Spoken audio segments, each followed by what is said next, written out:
sometimes you almost get this feeling that the idea of Black people actually getting ahead of the curve and actually being fully prepared and strategically having a strategic advantage educationally is almost something that certain people are not even that they're almost like afraid of that.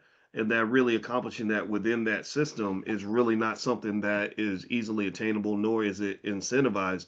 What's your journey been like, as a Morehouse man that's been doing the great work that you're doing in terms of seeing, just whether or not, I guess the ability to implement the ideas that you have, because I know you have a lot of great ideas.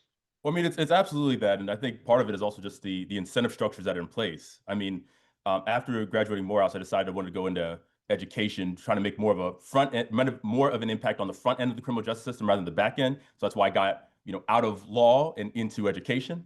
I started teaching math, and as I was teaching math for I think about 6 years at the time, I found it increasingly difficult to convince my sixth graders they'd be using a box and whisker plot in real life. So I was trying to think, okay, what are they going to actually need to use? And I landed on financial literacy, which is, why I admire so much of the work that you're doing, because I started this, financial literacy program for the school there. And at the time I was at a KIPP school in New Jersey.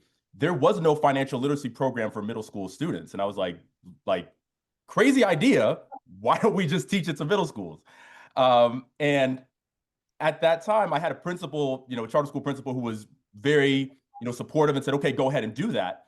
And it really centered on this idea of wanting to prepare kids for the real world. It's not that there are not a lot of well-meaning people out there in public schools, charter schools, private schools, whatever, that want to prepare kids of all races and everything for the real world, but they don't really have an understanding of what that necessarily looks like.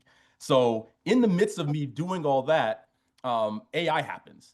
And it's something where a lot of teachers who are kind of locked in their ways, locked in incentive structures where that incentivize people to take, test scores and prepare kids to be better factory workers, basically. When that's the incentive, it doesn't leave a lot of room for innovation. It leaves people in education to kind of look at this tool as a cheating mechanism. And it only is that if we are like looking at the limited structure of what our education system has become. But if we begin to look beyond it and think about, hey, with this technology, a kid can come up with an idea, design an app, create an MVP, and have sales copy and a pitch deck and a website ready to go on an afternoon.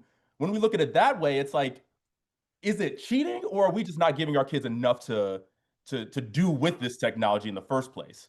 So that's a lot of the work that I do now on the AI side. I go around training teachers how to not be afraid of this technology and to leverage it, not just to make their lives easier, but also to make sure that our kids are actually prepared for a world where corporations are going to use this technology to try and eradicate the need for human labor. So what are we doing as educators to make sure that our kids are prepared for that, for the world that they're actually going to face, not the world that we're comfortable with?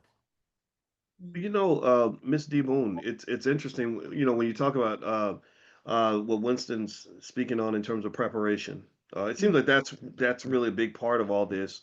Asada is doing her thing, preparing kids for the future, educationally, and so is Winston. Everybody in here is doing some level of that. And in fact, I would almost argue that, that they're not the educational system for our kids.